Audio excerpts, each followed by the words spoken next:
Hi, Susan. Hi, Sama. Nice to meet you. Nice to meet you too. I really admire all the work that you've done as a pediatrician, as a neonatologist, and obviously juggling all of that with motherhood. Thank So you. there's a special connection that I have that are women who are mothers and doctors because we do Mhm. mothering at home and then it's a different type of taking care of patients, but it falls under that mothering. Women physicians act differently than men physicians, and their priorities are different. I was about 45. They had a set call schedule. They didn't share or trade off holidays. They just took their vacation when it rolled around. And I'm going, wait a minute, guys. I have a husband that's a physician. We have to plan this together.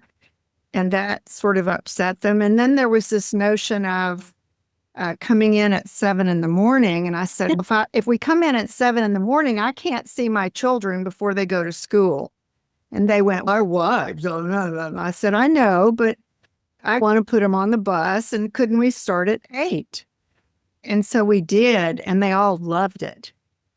And they said, we can see our kids at breakfast. I'm going, yeah, that's the whole point.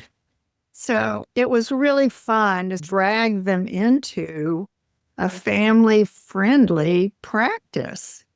And then we hired 3 or 4 more women, and it was just the best. I often look at, we get to, where I practice, we get to see exactly how many RVUs other doctors are pulling in. And Mm. some of my women colleagues were always commenting, like, how can he be pulling in over 800, 900 RVUs, like sometimes 1,000? That means you're not even seeing your family. Yeah, minutes and 12-hour days. Yeah. Oh my God. I don't think it's worth it. I really I don't don't think it's either. worth it. What's the purpose of having all that money if you can't enjoy your life? Our perspectives often change things for the better. You have this memoir called So Many Babies, and Yes. in your memoir, you detail the challenges of raising your 3 children who are now not children anymore. Right. They're all grown with their own kids and working full time in the NICU, in the neonatal ICU. And when you were doing that, what did you do to manage both being a good enough mom, present for your children and your husband, as well as, pardon my French, a kick-ass physician? We all struggle with that. And it took me about 10 years to get to the point of realizing I was a good enough mother. I started out wanting to be perfect, and you can't do that when you have an ICU job or a hospital-based job. And I learned all that the hard way because I felt like I was missing out on certain things. I had great nannies. I was really lucky. I would have somebody for 2 years or 3 years, and they would really be into our family, and they would do things my way and bring the kids up to meet me for certain things, or meet me at the orthodontist. And so I had people that cared about my being with the kids. And I had a husband that was not scared to do childcare because he's a pediatric nephrologist. The only time he ever freaked out was when he couldn't read the dose of acetaminophen when somebody had a fever because he didn't have readers yet. He paged me. I got an emergency. I said, what in the world? He said, what's the Tylenol dose? I said, da, da, da.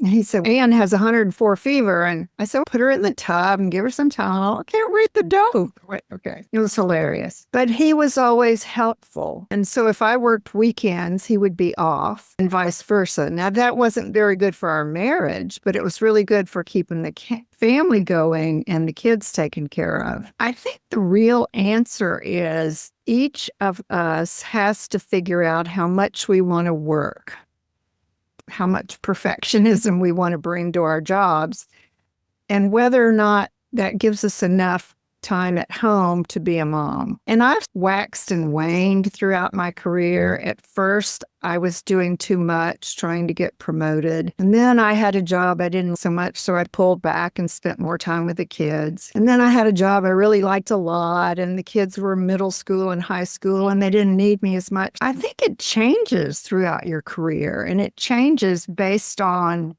your children's ages and what they need from you. But we never, ever can give enough time to our kids in our marriage. I just think medicine is one of those professions that just want so much from us. Now, I have a couple of young pediatrician friends who work 3 days a week, have a great practice. They love being moms 4 days a week. And I said to them, why did you go to medical school and do all this training just to work part-time? And they said, I just didn't want to be a full-time doctor. I wanted to be equal measure mom. And they're very happy. But I couldn't do that or didn't want to do that with my career because in the ICU, you have to be there at least 10 or 12 days in a row. You have to take night calls. So I think it really varies with each working mother. I think each of us has to figure out that we work because we like what we do,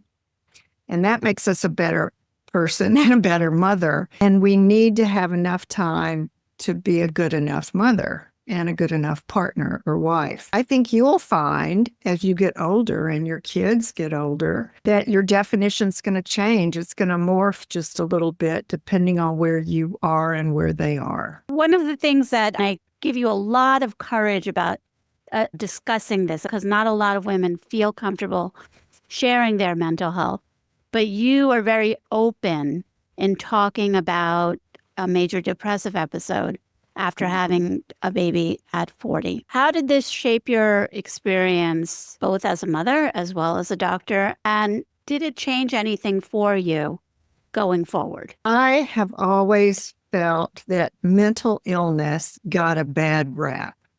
And there was too much stigma associated with it. And I'm not quite sure where that came from, except I have a history of child abuse in my family. My father was very physically and verbally abusive. And so I'd done quite a bit of reading about PTSD and traumatic injury childhood. Now, I wrote this book when I retired, and I had that episode of major depression, whether it was postpartum depression or not, we can argue about, but it was after the birth of my third child. I was 41 years old. I wanted to be honest about how difficult that was to find a therapist, to get the help I needed, to change my schedule, to recognize I had a job that I hated. My husband was very happy in his job, and that made it all the worse because he was doing all these things he wanted to do as a division chief and a department co-chair. I was just struggling. So whether it was postpartum or whether it was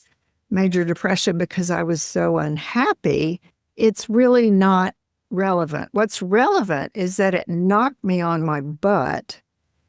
And I feel like it happens to a fair number of professional women. I just don't think everybody zooms through a professional lifestyle with 2 or 3 kids and a marriage and does it easily. It's just not what women do. And maybe I was too sensitive, but I did get very depressed. I was physically depressed. I couldn't sleep. I couldn't eat. I kept on working. Can you believe that? I did pull back some call hours during that period, but I had a division chief who was just ruthless. He just wanted people to round 30 days in a row. And I said, this is just like being on a submarine. You just can't leave your family 30 days in a row and go take care of a practice. You've got to have some downtime. We argued about that. So I felt like the issues that I dealt with in my 40s are still around. I think that moms are being asked to do things that dads are not. Yes. I think that we work way more managing our households than they do. We worry way more about our children than they do. They love the kids and they'll help us if we ask them, but they're not thinking about who's needs shots at the pediatrician and who needs cookies for the PTA thing. They just don't do that. And so we carry around all of this burden, and I let mine accumulate and suffocate me, and I became depressed. And whether that was burnout or major depression or a little bit of both, it doesn't really matter, because what I had to do was figure out how to recover. And a friend of mine who was a pediatric ICU doc had a good friend who was a shrink. She recommended me to this shrink, and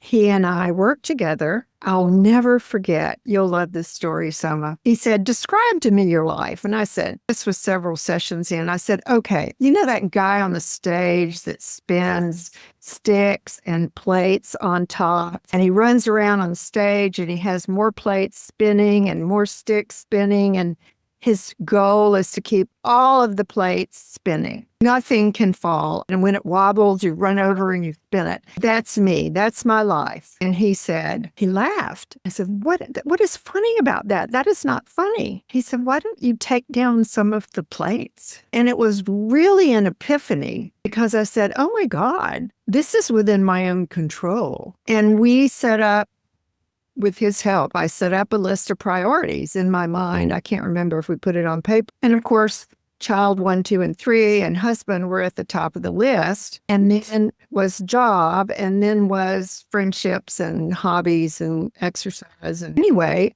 I had to force myself to make every research paper perfect, make every presentation perfect, volunteer to do extra teaching for the residents.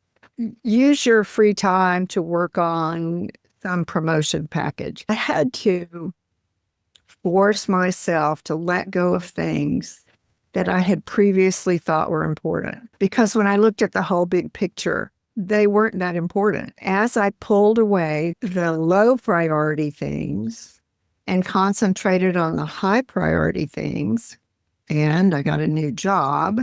We decided to move to a new city for jobs that we both liked. Everything improved. I improved, my family improved, my marriage improved. So it was to answer your question, I wanted to share that process because I truly believe that other women go through that. Definitely. They must. And of course they do. And a lot of us are, and it's what we call high functioning anxiety or depression. And so you're still working and you're still doing God knows how many different things, but you're totally burned out. It was just either a week ago or maybe 2 weeks ago where I told my husband, I was like, I'm going to give myself the summer off from the podcast. And his response was, you are? I asked, I said, is your response that you're disappointed that I'm going to not do the podcast? Or are you surprised? He said, I'm surprised because you're giving yourself some time off. And I was like, by the way,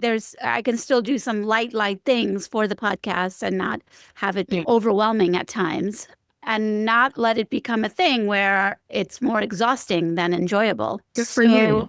Good for you. And good for him for saying that he was a little surprised, because he's seen you being a perfectionistic woman physician who has a family and a marriage, and you want to do everything really well. Maybe not perfectly, but really well, because that's what we do. We do things really well. We learn that as little medical students, and that's our vibe. We serve others, we learn things, and we complete tasks, and that's what we do. And it's really different than what men do. It's different. So you and I are both doctors, and I've been an internist for 25 years now and counting. You've been a physician for a long time. It sounds like we've both been experienced with working mom burnout. For those who may not be in touch with how that looks like or feels, can we at least share our experiences on what that looked like for you? Sure. I had it twice in my life. If that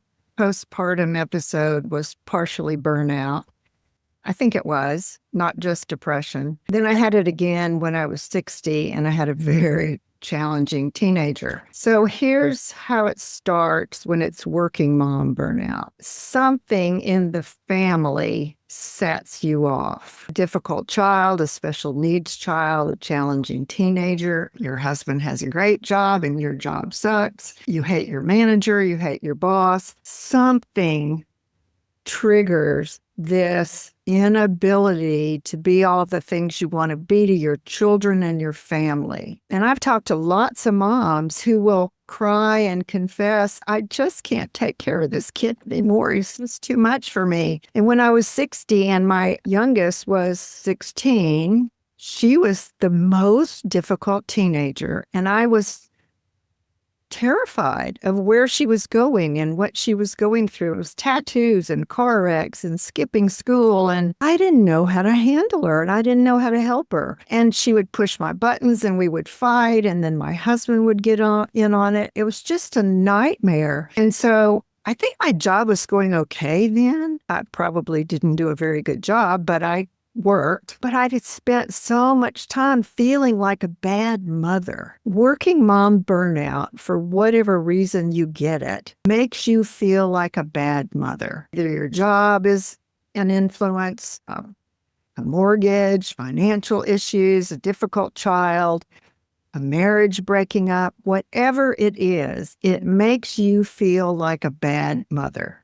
Like you cannot take care of your family. And so it permeates everything about your whole life, I think, because that's the way women think about their families. You have the same symptoms as depression. It affects your eating, it affects your sleeping, it affects your ability to focus at work, it affects your inability to get help from your friends. You tend to wall yourself off. I didn't call my friends and say, what do I do with this kid? She's driving me crazy. I did call a psychiatrist and said, I need to work with you because I don't know how to handle this teenager. You feel like a bad mother. You don't eat right. You don't sleep. You fuss. You fight. You yell at your children. You yell at your spouse. You know that something has triggered you, but you may not be able to put your finger on it. And instead of calling a friend and saying, I am miserable, help me, what do I do? We try to tough it alone or work it out with our spouse. And he's going, I only hear you yelling. I don't hear you trying to do anything better. So I think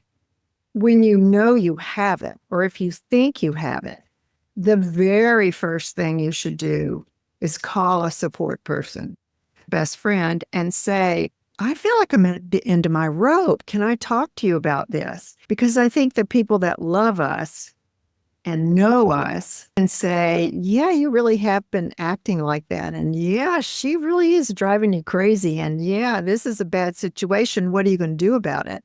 And they talk you through it. So the support system aspect of recovery for working mother burnout is just crucial. Yes, psychotherapy is important.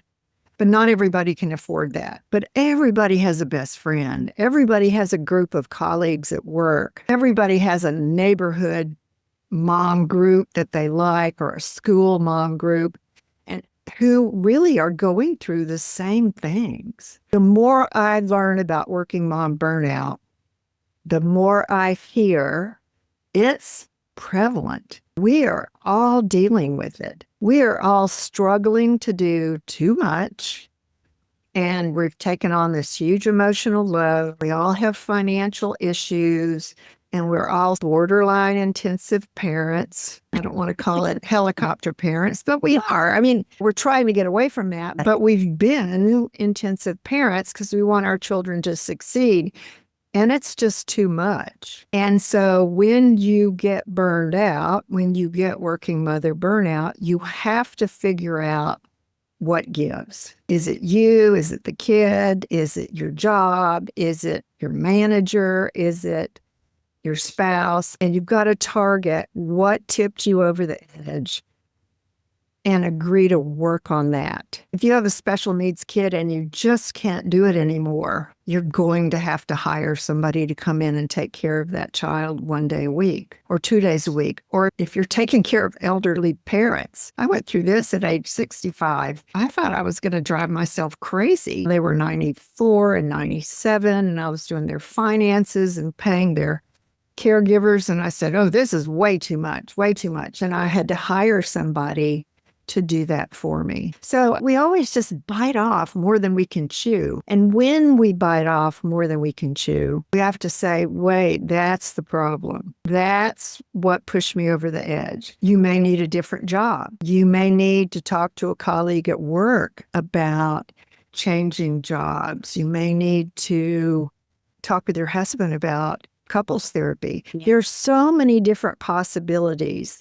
But working on burnout is this huge umbrella that we allow ourselves to climb under because we're thinking. Yeah. Sometimes life just happens Yeah. and you're the only person. Otherwise, you have that parent who won't be taken care of. And then you'll have to be living with the guilt of them being in a place that may not be the best for them, talking nursing home or other type of living situation. So there are certain things that sometimes we don't have a choice of. But I think the biggest part of it is for women, and it will happen at a certain point in our life, where we have to decide what the priorities are. And that can often take some time. It doesn't always happen. It takes weeks. Yes. And even if you Yes. list everything and you can take all your plates and identify them, it's tough to make those decisions. So you may have to pull back at work because you're the only person taking care of your parents. Or you may have to change jobs for a better schedule because you've got to go into therapy with your Right. husband. Or you need to get your daughter to the psychotherapist and y'all do mother-daughter stuff because it's important. And you've got to simply look at what your choices are with some notion of what pushed you over the edge. I don't know how single mothers do it. I just don't. I guess they have families that really support them and friends that really support them. I had a good friend support system, but I never got much help from my mother or mother-in-law. But single women, you have got to get a helper. You've got to get somebody to talk to and somebody to bounce ideas off of. And it just is hard. It's over. I think at times I have patients and all I let them do, and they're single moms, all I let them do, the best thing I can do is just listen to them and let them cry in my exam room. Because I'm like, can this person help out? Do you have the funds to hire this type of person? And a lot of times they don't even have the time because they have 2 or 3 jobs and they don't even have time to talk to that friend or the resources to hire another helping hand. So you've developed resources for women, including the Defeating Burnout Guide. So tell us about that and how have they been received by women who read them and look to you for support? Thanks. I have a website, SusanLandersMD.com. And I started out after I wrote my memoir, So Many Babies, I wrote blog postings about things that interested me, not just working mother burnout, gun violence and childhood vaccinations and regular pediatrician kind of stuff. I got so many questions about identifying burnout, strategies to recover from burnout, ways that really work in your life that I said, if I have all this knowledge about how to do this with 2 experiences myself, I wanted to write a book. And it wasn't a long book, so I made it an ebook, and I've tried to sell it on my website. It's been moderately successful. Several people have told me it needs to be on Amazon and it needs to be published by a publishing house. And those things may occur. I'm not sure yet if I've got enough energy to do. But it was my effort to put my experience and my advice into one place where people could grab it. And it's $15. It's not expensive. And I've gotten good feedback. It also stimulated me so much to begin to write a newsletter on Substack. And I have a newsletter called Moms Matter. And that's been pretty successful. I've enjoyed that. I just write about things that I'm interested in, things in the news, things that moms are dealing with. I tell stories from my own motherhood journey about my own kids. I'll have to tell you, my 34 years in the NICU introduced me to so many parents, especially the moms, who were so brave, so inspiring, whether they had preemie triplets or a baby with heart disease or a baby with overwhelming infection or a baby that needed dialysis. I mean, there were so many situations where moms were adrift and scared to death because they had a sick child. And I got to see them step up to the plate in a way that they were there for their child. They were there for the NICU stay. They helped their kid through it. And whether we lost the child or whether they survived, I learned a lot from them about how important it is to have a date night with your husband, how important it is to let family members and friends bring you food, help you out, do your laundry, things like that. I tell the stories of those NICU moms in Moms Matter, like I did in my book, because I think that's inspiring for other mothers to know that you can be thrown into a horrible situation. Your child is sick, your pregnancy has gone awry, and you did not expect this. And then they meet the challenge. They find the resilience that they need to be strong, get through it, learn how to take help from other people, learn how to depend on their spouse. I mean, there are just so many combinations. And I thought telling those stories would be helpful to other women. Absolutely. I think when we are able to understand that we're not in it alone, I think those stories probably give people comfort and also let those women realize that courage can be manifested in so many ways. Having been in, not myself, but having had a NICU baby and not expecting to be in that situation, you forget the strength that you had to muster up to be able to get through that situation. Yes. Oh, anything that concerns pregnancy and childbirth and having a baby, all of that is just one of the most wonderful and fraught time periods in our life. So, Susan, we've talked a lot about all the great work that you do. If my listeners do want to find you and purchase your book, as well as get your guide, how can they do that? My website is the place to start, susanlandersmd.com. You can subscribe to the newsletter, buy the book, buy the ebook. Everything is based off of there. And I have some free resources for parents too. So I give away way more than I sell. Just the way it is. All you have to do is delegate and then Hire a maybe secretary, hire an assistant. Oh my gosh. Yeah. It would be like being back at work, wouldn't it? So it's a delightful conversation with you. Yes, it was a lot of fun talking with you. And I do hope that we can continue staying in touch through LinkedIn and all the different platforms and maybe even one day meet. That'd be great. Of course. Oh, good. So I just need your mailing address. And if you send me that in an email, I'll send you a copy of the book. Thank you so much. I appreciate it. All right. Have a wonderful weekend. All right. Thanks a lot.